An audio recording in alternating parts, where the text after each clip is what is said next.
In today's video, I'm going to teach you how to install beta apps from Google Play. If you want early access to new features before they reach the public version of an app, joining a beta program is the easiest way to do it. Just keep in mind that beta apps are still being tested, so they may be less stable than regular releases.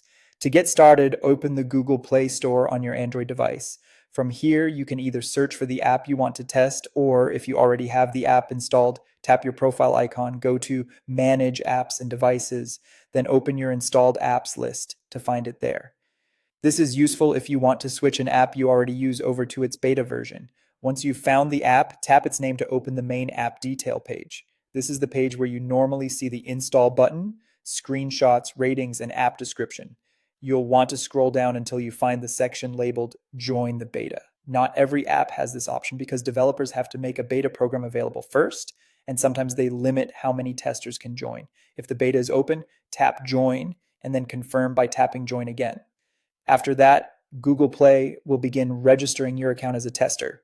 This part is important because the beta version usually won't appear instantly. In most cases, you'll need to wait a few minutes while the Play Store updates your access in the background. After waiting, return to the apps page in the Google Play Store. If you already had the app installed, you should now see an Update button. Tap Update to replace your current version with the beta version. If the app wasn't installed yet, the beta-enabled version will be the one you download once your tester access is active. At that point, the beta app will install just like any normal app from Google Play, but you'll now be running the test version instead of the standard public release. That means you may see upcoming features earlier than other users, along with interface changes or experimental tools that are still being refined.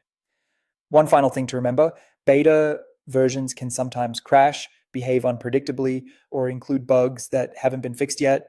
Also, if the beta group is full, you won't be able to join right away, and you'll need to wait until a spot opens up, and that's how to install beta apps from Google Play.